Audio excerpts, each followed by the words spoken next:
Work and energy किसे कहते हैं? Work and energy. सबसे पहली चीज, जितने भी लिविंग बीइंग्स हैं उन्हें कोई भी काम करने के लिए या जिंदा रहने के लिए एनर्जी की जरूरत होती है। ठीक है, living beings have to perform several basic activities to survive, यानी उन्हें सर्वाइव करने के लिए कुछ एक्टिविटीज करनी पड़ती है और उन एक्टिविटीज के लिए उसे एनर्जी चाहिए होती है। वो एनर्जी उसे कहाँ से मिलती है? खाने से मिलती है। ठीक, इतनी बात क्लियर हो गई। एनिमल्स जो होते हैं उनको भी सेम चीज होती है, उनको भी बहुत सारे काम करने होते हैं, इधर उधर जाना पड़ता है, कभी पानी की तलाश में, कभी खाने की तलाश में। ठीक है, तो उनको भी बहुत सारी एक्टिविटीज करनी पड़ती है और उनको भी उन एक्टिविटीज के लिए एनर्जी चाहिए। वो एनर्जी उन्हें भी कहाँ से मिलती है? खाने से। ठीक, अब मैं बता रही हूँ आपको वर्क किसे कहते हैं। अभी देखो यहाँ पर जो मैंने आपको बताया वो ये बताया कि बहुत सारी एक्टिविटीज करनी पड़ेंगी, उन एक्टिविटीज को हम क्या कह रहे हैं? वर्क कह रहे हैं। ठीक, जो हमारी डेली लाइफ में हम जिसे वर्क बोलते हैं, साइंस में जरूरी नहीं है आप उसे वर्क बोले। ठीक, फॉर एग्जाम्पल आप लोग पढ़ाई करते हो, ठीक, एग्जाम के लिए आप खूब मेहनत कर रहे हो, खूब दिन रात आपने एक कर दिया, ठीक, एक जगह बैठ गए और बैठ के आपने पढ़ाई करनी शुरू कर दी, लेकिन आपने बहुत हार्ड वर्क किया, यू आर वर्किंग हार्ड, लेकिन आपने साइंस के अकॉर्डिंग आपने कुछ भी काम नहीं किया। ठीक है, साइंस के अकॉर्डिंग आपने कोई काम नहीं किया। ठीक, यही चीज यहाँ पर लिखी हुई है। वर्क बोला, there is a different in the way we use the term work in day to day life and the way we use it in science. यानी ये जो वर्क वर्ड यूज कर रहे हैं हम, ये हम डेली लाइफ में और साइंस में दोनों में अलग अलग तरीके से यूज करेंगे। Not much work in spite of working hard, ये फर्स्ट पॉइंट है, इसमें मैं आपको बता रही हूँ डेली लाइफ में हम वर्क किसको बोलेंगे। ठीक, जो एग्जाम्पल मैंने अभी आपको दिया कि एक लड़की है, वो एक एग्जाम के लिए प्रिपेयर कर रही है और उसने बहुत सारा टाइम लगाया, बहुत सारी एक्टिविटीज करी, लेकिन कॉमन लैंग्वेज में हम ये बोलेंगे कि उसने क्या किया? She is working hard but do a little work scientifically, लेकिन साइंस के अकॉर्डिंग उसने क्या किया? बहुत कम काम किया। ठीक है, अब यू आर, अब एक और एग्जाम्पल देखो, अगर हमने क्या किया, एक बहुत बड़ा पत्थर है, उस पत्थर को हम खूब जोर से धक्का मारे और हम चाह रहे हैं कि वो अपनी जगह से डिस्प्लेस हो जाए, लेकिन अगर वो पत्थर डिस्प्लेस नहीं होता है, ठीक, अब आप कहोगे हमने तो बहुत काम किया, वो डिस्प्लेस नहीं हुआ तो हम क्या करें, लेकिन अगर वो डिस्प्लेस नहीं होता है तो साइंस के अकॉर्डिंग आपने कोई भी काम नहीं किया। ठीक, तो यानी साइंस में हम वर्क किसी और को बोलेंगे और डेली लाइफ में हम वर्क किसी और को कहेंगे। ठीक, नेक्स्ट दिया हुआ है, ये वाला वही चीज दी हुई है, you are working hard to push a huge rock but there is no displacement, means you don't do any work. Next है, in day to day life we consider any useful physical और mental labour.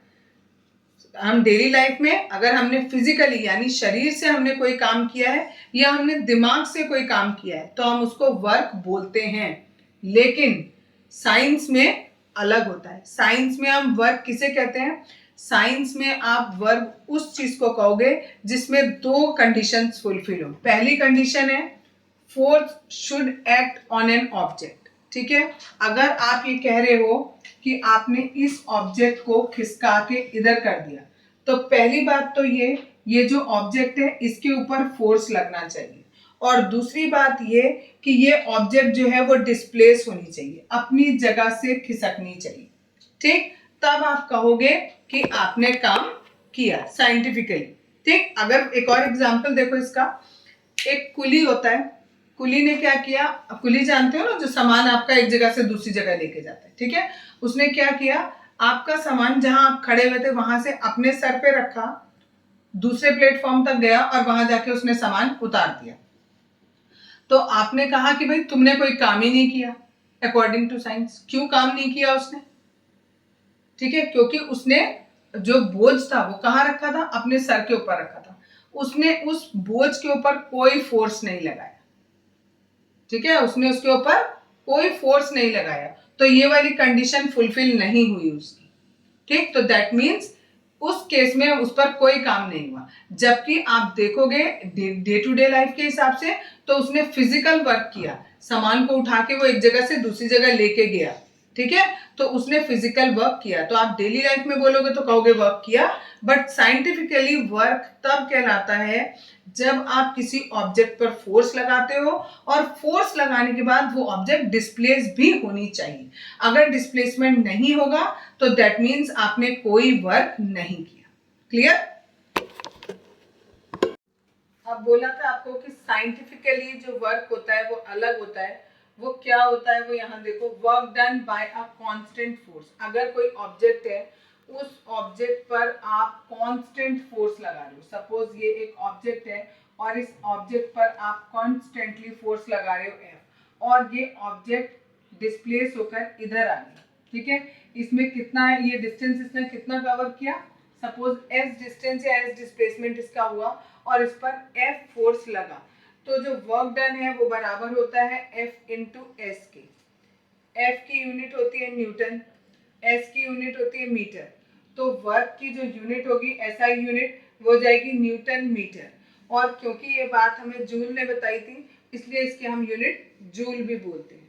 ठीक है, यहाँ पर यही definition लिखी है, thus work done by a force acting on an object is equal to the, किसके इक्वल है, magnitude of force, that means this, multiplied by distance, that means this. ठीक, moved in the direction of force, जिस direction में आप force लगा रहे हो उसी डायरेक्शन में ऑब्जेक्ट जितना की सकती है, उन दोनों के मल्टीप्लिकेशन को हम क्या कहते हैं, वर्क डन कहते हैं। ये हमारा साइंटिफिकली हुआ।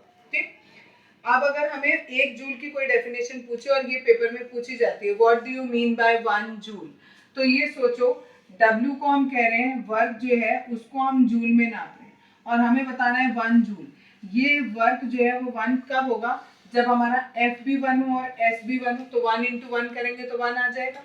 ठीक है, तो इसी से हमने डेफिनेशन बनाई 1 जूल की। 1 joule is the amount of work done on an object when a force of 1 Newton displace it by 1 meter along the line of action of force। जिस डायरेक्शन में आपने फोर्स लगाया है, और कितना फोर्स लगाया, 1 न्यूटन का फोर्स लगाया, और वो ऑब्जेक्ट भी कितना खिसक रही है, 1 मीटर अगर खिसक रही है, तो उसमें जितना भी वर्क डन होगा वो कितना होगा, 1 जूल के इक्वल होगा। ये पूछा जाता है पेपर में, what do you mean by 1 joule, तो उसकी डेफिनेशन आपको इस तरीके से देनी है। अब दो इसी पर एग्जाम्पल दिए हैं, ये एग्जाम्पल है, आपका क्वेश्चन है आपके बुक का। ठीक, ये भी एग्जाम्पल बुक में दिया हुआ है। A force of 5 newton is acting on an object, the object is displaced through 2 metre. देखो फोर्स दिया है 5 न्यूटन का और डिस्प्लेसमेंट दिया है 2 मीटर का। ठीक, अब आपसे पूछा है कि वर्क डन कितना होगा, तो simple work done equal to F into S होता है। F की वैल्यू 5 दी है और S की वैल्यू 2 दी है, तो 5 into 2 it is 10 newton metre. ठीक है, याद रखना है जो जूल होता है वो न्यूटन मीटर के बराबर होता है। अगर कोई और यूनिट दी है तो आपको उसे चेंज करना पड़ेगा। ठीक है, नेक्स्ट क्वेश्चन है, इसमें भी बिल्कुल सेम है।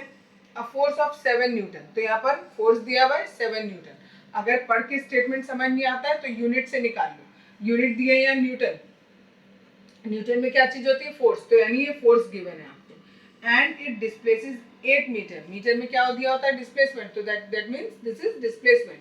तो आपको फोर्स भी दिया है और डिस्प्लेसमेंट भी दिया है, वर्क डन पूछा है, तो simple force into displacement, that is 56 newton metre, और यू कैन से 56 जूल।